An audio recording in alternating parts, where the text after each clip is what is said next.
Study IQ IAS, अब तैयारी हुई अफोर्डेबल।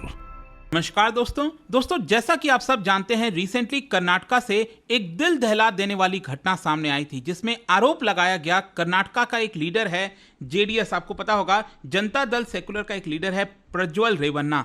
इसके ऊपर आरोप लगाया गया कि इसने कई महिलाओं के साथ अत्याचार किया है, उसके साथ रेप किया है। कई सारे जो महिलाओं के वीडियोस हैं पेन ड्राइव में सामने आए थे और देखिए अभी इन्वेस्टिगेशन इसको लेकर जारी है। यहाँ पर मैं ये नहीं कह रहा हूँ कौन दोषी है या फिर निर्दोष है, बस मैं आपको यहाँ पर इस वीडियो में बताना चाहता हूँ कि जो प्रज्वल रेवन्ना है ये तो बाहर जा चुका है, आप सबको पता है, जर्मनी गया हुआ है। लेकिन क्या आपको पता है कि वो विदाउट वीज़ा चला गया है? इनफैक्ट आप देखोगे जो मिनिस्ट्री ऑफ एक्सटर्नल अफेयर्स हैं उनकी तरफ से रिसेंटली बयान आया था, Prajwal Revanna travel to Germany on diplomatic passport, no political clearance was sought. तो यहां पर डिप्लोमेटिक पासपोर्ट की काफी चर्चा हो रही है। और क्यों कोई पर्सन विदाउट वीजा जा सकता है? क्योंकि एक ऑर्डिनरी पर्सन अगर आप देखोगे तो उसको वीजा लेना ही पड़ता है, चाहे वो ऑन अराइवल वीजा हो या फिर पहले लेना पड़ता है। लेकिन इस केस में रूल्स क्या कहते हैं, क्या क्या चीजें हैं, वो सारी सब कुछ मैं आपको बताऊंगा। चलिए आगे बढ़ते हैं, लेकिन उससे पहले आप सभी को यह भी बता दूं कि हमारा जो समर सेल है इस समय जारी है। आपको सबसे कम दाम पर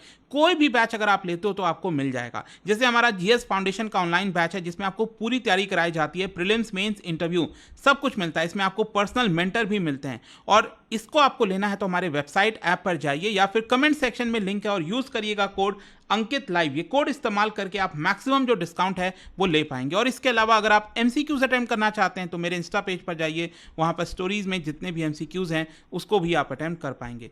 चलिए शुरुआत करते हैं और सबसे पहले ये देखते हैं कि एग्जैक्टली हो क्या रहा है। देखो यहां पर मैं एक चीज पहले क्लियर कर दूं कि देवेगौड़ा के बारे में आपने डेफिनेटली सुना होगा, he is our former prime minister, ठीक है। तो देवेगौड़ा के एक्चुअली कई यहाँ पर जो चिल्ड्रन है वो आपको देखने को मिलते हैं, टोटल 6 चिल्ड्रन हैं। उसमें से अक्सर आप जानते होंगे HD कुमारस्वामी के बारे में, ठीक है। तो यहाँ पर उसी प्रकार से देवेगौड़ा के एक और जो सन है इसका नाम है यहाँ पर HD रेवन्ना और इसके बेटे हैं जिसका नाम है प्रज्वल रेवन्ना। तो यहां पर हम प्रज्वल रेवन्ना की चर्चा कर रहे हैं। तो रिसेंटली यहां पर जो भी सेक्सुअल अब्यूज वगैरह लगा है तो प्रज्वल रेवन्ना भारत छोड़कर जा चुका है। और एक तरह से आप देखोगे तो कर्नाटका सरकार ने पीएम मोदी को कहा है कि आप डिप्लोमेटिक जो इम्यूनिटी है प्रज्वल रेवन्ना को उसको कैंसिल कर दीजिए ताकि इसको भारत वापस लाया जा सके, ठीक है।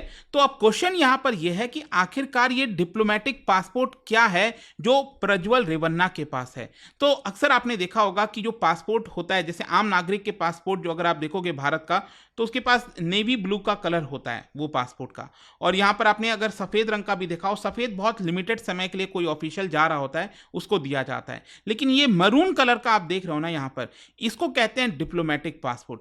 तो डिप्लोमेटिक पासपोर्ट को आप मैरून कवर से डिस्टिंग्विश कर सकते हैं और ये रेगुलर पासपोर्ट से अलग होता है, क्योंकि जिसके पास डिप्लोमेटिक पासपोर्ट होता है उसको कई प्रिविलेजेस और इम्यूनिटीज यहां पर मिले होते हैं अंडर इंटरनेशनल लॉ। वो मैं आपको आगे बताऊंगा कौन से प्रिविलेजेस हैं। लेकिन भारत में इसको मिनिस्ट्री ऑफ एक्सटर्नल अफेयर्स के द्वारा इशू किया जाता है।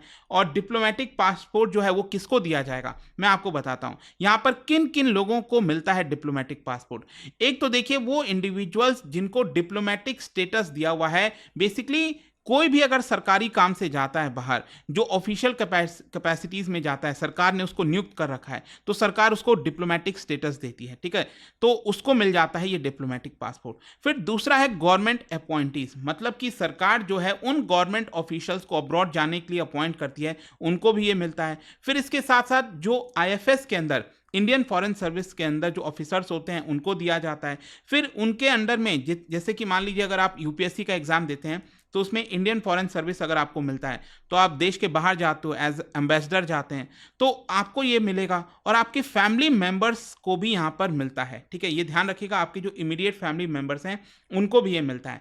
फिर इसके साथ साथ कुछ सिलेक्टेड इंडिविजुअल्स को, कौन है ये इंडिविजुअल्स, जैसे कि यूनियन मिनिस्टर्स हो गए, ठीक है, उनको बहुत सारा काम करने के लिए जाना होता है। फिर इसके साथ साथ क्या होता है कि सरकार देखती है कि और भी कई सारे मेंबर ऑफ पार्लियामेंट हैं, मतलब जरूरी नहीं है कि वो मिनिस्टर्स हैं कि नहीं, कई सारे मेंबर ऑफ पार्लियामेंट हैं जो गवर्नमेंट के ऑफिशियल ट्रैवल के लिए भी जाते हैं, तो उसके लिए भी सरकार यहां पर ये पासपोर्ट उनको दे देती है। तो उसी प्रकार से प्रज्वल रेवन्ना को भी ये डिप्लोमेटिक वाला पासपोर्ट दिया गया था, बिकॉज ही इज MP। ध्यान रखिएगा, he is member of parliament, और उसने अभी वापस से मेंबर ऑफ पार्लियामेंट का जो चुनाव है, जो लोकसभा का चुनाव है, वो लड़ा था कर्नाटका से।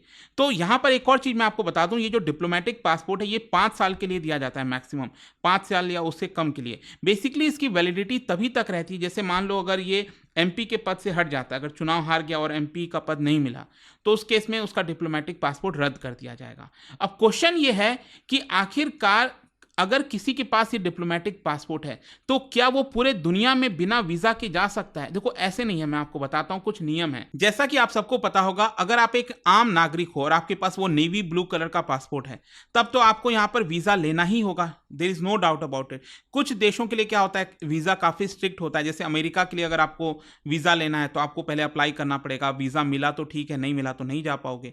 और कुछ ऐसे देश होते हैं जो फ्रेंडली कंट्रीज होते हैं, भारत के साथ अच्छे संबंध हैं, तो उसमें ऑन अराइवल आप ले सकते हो। मतलब जैसे अगर आप दुबई जा रहे हो तो आपको पहले सच कुछ करने की जरूरत नहीं है, मॉलडीव्स हो गया, तो वहां पर आप जाते हो, वहां पर जाकर आपको ये वीजा जो है मिल जाता है ऑन अराइवल एक तरह से। और यहां पर कई सारे एग्जाम्पशंस वगैरह मिलते हैं। लेकिन जो प्रज्वल रेवन्ना का केस है, आपको मैं बताता हूं, इसमें क्या है ना, अगर भारत ने किसी देश के साथ कोई एग्रीमेंट कर रखा है कि हमारा अगर कोई डिप्लोमेटिक पासपोर्ट होल्डर उस देश में जाएगा तो उसको वीजा की आवश्यकता नहीं होगी। तो क्या हुआ था कि 2011 में भारत ने जर्मनी के साथ एग्रीमेंट किया था कि हमारे अगर कोई डिप्लोमेटिक पासपोर्ट होल्डर आपके देश में जाएगा तो 90 दिन तक विदाउट वीजा ट्रैवल कर सकता है। तो इसीलिए क्या हुआ है कि प्रज्वल रेवन्ना बिना वीजा लिए जर्मनी चला गया है। अब देखो यहां पर मैंने आपको बोला 90 दिन तक के लिए जा सकता है। अगर मान लो प्रज्वल रेवन्ना 90 दिन के बाद नहीं आता भारत, तो डेफिनेटली उसको वीजा लेना पड़ेगा या तो उसको भारत लौटना पड़ेगा।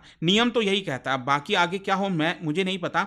लेकिन इसके साथ साथ जैसा कि मैं आपको बता रहा था कि जिस भी पर्सन के पास ये डिप्लोमेटिक पासपोर्ट होता है उसको कई सारे एग्जाम्पशंस मिलते हैं, जैसे वीजा एग्जाम्पशन मैंने आपको बताया। फिर इंडिविजुअल्स हो गए कुछ जिनको यहाँ पर पॉलिटिकल क्लियरेंस भी लेना होता है। हाँ, एक और चीज़ है कि अगर मान लो कोई प्राइवेट विजिट के लिए जाता है, जैसे प्रज्वल रेवन्ना प्राइवेट विजिट के लिए गया था जर्मनी, तो उसको सरकार से पॉलिटिकल क्लियरेंस लेना चाहिए था, लेकिन उसने नहीं लिया। इसीलिए मिनिस्ट्री ऑफ एक्सटर्नल अफेयर्स ने कहा है कि प्रज्वल रेवन्ना ने हमसे पॉलिटिकल क्लियरेंस नहीं लिया था जर्मनी जाने से पहले, और इसीलिए यहाँ पर एक पॉलिटिकल टग वॉर हो गया है। कर्नाटका की सरकार जो है सेंटर पर ब्लेम कर रही है, सेंटर की सरकार जो है जो कर्नाटका सरकार है उनके ऊपर ब्लेम कर रही है। तो सिद्धारमैया जो चीफ मिनिस्टर है कर्नाटका ने, उन्होंने कहा कि आप प्रज्वल रेवन्ना का जो डिप्लोमेटिक पासपोर्ट है उसको कैंसिल कर दीजिए। तो क्वेश्चन अब यहां पर यह है कि कौन डिप्लोमेटिक पासपोर्ट को कैंसिल कर सकता है? देखो सिंपल सी चीज है, जिसने इशू किया है वही कर सकता है। तो मिनिस्ट्री ऑफ एक्सटर्नल अफेयर्स के पास ये पावर है, लेकिन कुछ सर्टेन चीजों के लिए ही कैंसिल किया जा सकता है, और ये पासपोर्ट एक्ट 1967 में आपको देखने को मिलेगा। जैसे कि अगर मान लो किसी ने गलत तरीके से पासपोर्ट को निकलवाया था, उसने झूठ बोला सरकार से, उसने नाम वगैरह बदल दिया और उसने डिप्लोमेटिक पासपोर्ट सरकार से ले लिया, तो उस केस में उसका पासपोर्ट कैंसिल किया जा सकता है। फिर दूसरा है नेशनल इंटरेस्ट के केस में। मान लो किसी पर्सन के पास डिप्लोमेटिक पासपोर्ट है और वो भारत के खिलाफ काम कर रहा है, भारत की इंटीग्रिटी सॉवरेनिटी के खिलाफ काम कर रहा है, तो उस केस में उसका पासपोर्ट कैंसिल किया जा सकता है। दूसरा है कन्विक्शन। मान लो अगर वो 2 साल या उससे ज्यादा के लिए उसको सजा मिल जाती है भारत में किसी कोर्ट के द्वारा, तो उसका पासपोर्ट कैंसिल किया जा सकता है। और कुछ केस में क्या होता है कि अगर उसके ऊपर कार्रवाई चल रही है किसी कोर्ट में और कोर्ट ने कहा है सरकार को कि आप उसका डिप्लोमेटिक पासपोर्ट कैंसिल कर दीजिए, तब उसका पासपोर्ट कैंसिल कर दिया जाता है। तो ये सारे कुछ केसेस हैं जिसमें डिप्लोमेटिक पासपोर्ट कैंसिल किया जा सकता है। लेकिन इसके साथ साथ मैंने आपको बताया जिसके पास भी ये पासपोर्ट है उसको बेनिफिट्स मिलते हैं, जैसे कि उसको अरेस्ट नहीं किया जा सकता। इंटरनेशनल लॉज ये कहता है कि अगर कोई दूसरे देश से व्यक्ति आया है और उसके पास डिप्लोमेटिक पासपोर्ट है तो आप उसको अरेस्ट नहीं कर सकते, प्रोसिक्यूट नहीं कर सकते, टैक्स एग्जम्पशंस वगैरह भी उसको मिलता है, बहुत सारी चीजें हैं, फायदा मिलता है। लेकिन इसके साथ साथ मैं आपको यह भी बता दूं कि कर्नाटका सरकार ने ब्लू कॉर्नर नोटिस भी प्रज्वल रेवन्ना के खिलाफ जारी कर दिया। अब क्वेश्चन ये कि ब्लू कॉर्नर नोटिस क्या होता है? बेसिकली क्या है ना, जो आपस में देश हैं वो अपने एक साथ कोऑर्डिनेट करना चाहते हैं। कई सारे क्रिमिनल्स वगैरह हैं जो एक देश छोड़कर दूसरे देश चले जाते हैं, तो यहां पर नोटिस जारी किया जाता है। और अगर आप देखोगे ना, जो नोटिस हैं वो अलग अलग कलर्स में आपको देखने को मिलेंगे। 7 टाइप्स के नोटिस होते हैं, red, yellow, blue, black, green, orange, purple. तो यहां पर जो ब्लू कलर वाला नोटिस है, ब्लू कॉर्नर नोटिस, सॉरी, ठीक है, ब्लू कॉर्नर जो नोटिस है वो उसमें क्या होता है कि एक देश दूसरे देश से रिक्वेस्ट करता है कि आप हमें उस पर्सन के बारे में एडिशनल इन्फॉर्मेशन दीजिए, वो लोकेशन कहाँ पर है उसकी, वो कहाँ पर रह रहा है, वो क्या कर रहा है, तो उसके बारे में इन्वेस्टिगेशन करने में आसानी हो जाएगी। तो उसी लिए कर्नाटका सरकार ने ब्लू कॉर्नर नोटिस जारी करने का निर्णय लिया है। तो वहां की जो देश की पुलिस है, जर्मनी की पुलिस है, वो शायद हो सकता है भारत को इसके बारे में बताएगी। तो इस तरह से सब कुछ जो है वर्क हो पाता है। देखिए, क्योंकि हम प्रज्वल रेवन्ना की वहां पर बात कर रहे थे, लेकिन मैं आपको एक और इंटरेस्टिंग जो अपडेट है एक बता देता हूं। देखो क्या है ना, यहां पर जो आरोप लगाया गया था प्रज्वल रेवन्ना के ऊपर कि 3000 से ज्यादा महिलाओं ने एक्सेप्ट किया है, एक वीडियो सामने आया है एक पेन ड्राइव में। तो उसमें अब क्या हुआ है, जो नेशनल कमीशन फॉर वुमेन है हमारे देश की, जो सेंटर में नेशनल कमीशन फॉर वुमेन है, उन्होंने यहां पर कहा है कि कई सारी महिलाओं ने यह कहा है कि उनको जानबूझकर बोला गया कि प्रज्वल रेवन्ना के खिलाफ आप कंप्लेन दर्ज कराओ। तो ऐसा भी कुछ चीज सामने आया। देखो, मैं यहां पर अगेन मेरिट पर नहीं जा रहा हूं, अल्टीमेटली देखो हमारे देश की कोर्ट के द्वारा ही डिसाइड करना पड़ेगा कि आखिरकार उसने क्या गुनाह किया है, कितना किया है। लेकिन जो भी है, जो चीजें सामने आई थी ना, वो बहुत ही ज्यादा घिनौनी है। मतलब ये नहीं होना चाहिए बिल्कुल भी। लेकिन अल्टीमेटली यही है कि अब देखना होगा कि यहाँ पर ये केस कैसे आगे बढ़ पाता है। प्रज्वल रेवन्ना, क्या उसको वापस लाया जाएगा कि नहीं लाया जाएगा, कब तक आएगा, देखते हैं। और जाने से पहले एक इंटरेस्टिंग क्वेश्चन, क्या बता सकते हो, क्योंकि हम नेशनल कमीशन फॉर वुमेन की बात कर रहे थे, ये किस तरीके से एस्टैब्लिश किया गया था, क्या करके, क्या अमेंडमेंट लाया गया था कॉन्स्टिट्यूशन में, यूनियन कैबिनेट, कैसे इसको लाया गया था नेशनल कमीशन फॉर वुमेन को? और इसका राइट आंसर आप सबको पता है, मेरे इंस्टाग्राम पर तो मिलेगा ही, वहां पर अगर आप नहीं हो कोई बात नहीं, टेलीग्राम से ले सकते हैं इसका सही उत्तर। मैं कई सारे जो MCQs हैं वो यहाँ पर स्टोरीज में डालता रहता हूँ। अगर आपको PDF चाहिए तो टेलीग्राम पर आइए, अलग अलग सोशल मीडिया पर आप जुड़ पाओगे। और जैसा मैंने आपको बताया, अगर आप UPSC की तैयारी कर रहे हैं, कोई भी बैच चाहते हैं, इस समर सेल के दौरान आप मैक्सिमम डिस्काउंट ले सकते हैं by using this code Ankit live. और आई होप कि वीडियो आपको पसंद आया होगा। मिलता हूं आपसे next time. Till then, thank you very much. Study IQ IAS, अब तैयारी हुई अफोर्डेबल।